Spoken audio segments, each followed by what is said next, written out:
The failure of the two-state solution.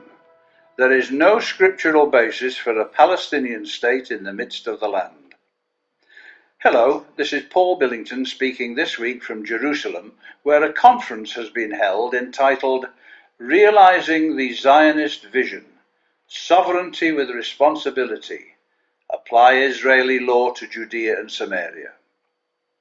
In effect, the discussion was about Israel possibly annexing the so-called West Bank.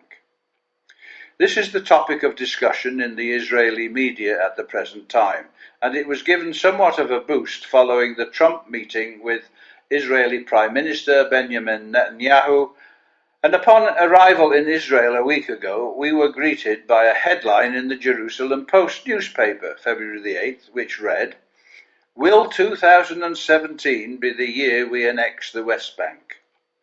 UN, France, EU warn against annexation." Those are interesting and challenging reports which, if followed to their conclusion, would bring the world right into the prophecy of Ezekiel 38, where the northern powers of Europe are seen invading the mountains of Israel. After many days thou shalt be visited. In the latter years thou shalt come into the land that is brought back from the sword, and is gathered out of many people, against the mountains of Israel, which have been always waste, but it is brought forth out of the nations, and they shall dwell safely, all of them. Ezekiel 38, verse 8.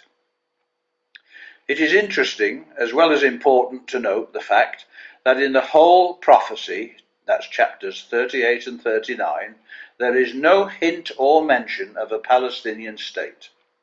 Ezekiel did not see a two-state situation.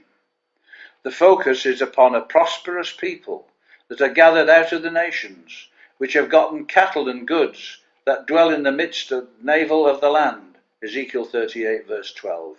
The focus is the mountains of Israel. The Sovereignty Conference that we attended this week was a great success.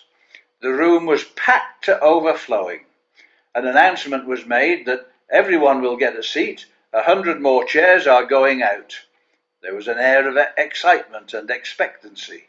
Several speakers were included who clearly saw that the time had come to annex the territories taken by Israel in 1967. Much was made of the fact that 2017 marked 50 years of renewed Jewish presence in Israel's heartland. Speakers included Caroline Glick of the Jerusalem Post and member of the Knesset Tzipzi Hotoveli, as well as other prominent political leaders and journalists. During the following 2 days, the 14th Annual Jerusalem Conference, sponsored by the news media organization Arutz Sheva, was held. The proceedings commenced with an address by the President of Israel, Ruby Rivlin, who clearly saw the need to apply full Israeli sovereignty over Judea and Samaria, as well as the unification of Jerusalem.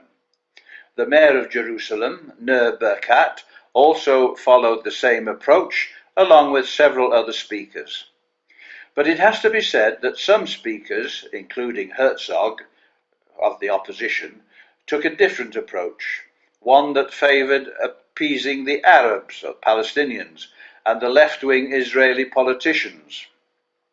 In response, there has been a marked weakening of the push for annexation. It is a reflection of a divided Israeli society. And this was seen in remarks by US President Donald Trump when he said that he could live with either a one-state solution or the two-state solution that has been favoured by previous leaders. The world's media, and that includes the Jerusalem Post, tends to support the old two-state idea. But the God of Israel will work out the fulfillment of his word in the process of time. Events can bring change of heart in political leaders, and, of course, leaders can be replaced. It remains to be seen how long Benjamin Netanyahu can hang on to his position anyway. And who would replace him? We do not know. But one contender is Naftali Bennett, as the Jerusalem Post reported February the 16th. Right ecstatic over White House shift. The article went on, the Israeli right declared victory Wednesday night after US President Donald Trump declined to commit to a two-state solution to the Israeli-Palestinian conflict. Politicians on the right ignored Trump's call to limit settlements, constructions, and instead focused on what they saw as most positive. This is the end of an era, said Bayet Yehudi chairman Naftali Bennett. The Palestinian flag has come down and has been replaced by the Israeli flag. The Prime Minister displayed leadership and daring and strengthened Israel's security, he said. Culture and Sport Minister Miri Regev, Likud, compared US-Israel relations to construction in Judea-Samaria, saying that the era of freezes had ended for both Public Security Minister Gilad Erdan praised Trump for realizing that there must be another solution to end the conflict and that now is the time to put pressure on the Palestinians, the side that refuses to end the conflict. Gradually, slowly but surely, and despite heavy opposition from many quarters, the situation is beginning to answer requirements of Ezekiel's well-known prophecy. Once again, we see that the Bible is in the news as events take the shape seen by many for well over 100 years, as well as by the prophets of Israel. To keep up to date, join us again on Bible in the News next week. Other issues and comments about this will be dealt with in the next issue of the Bible magazine, God willing.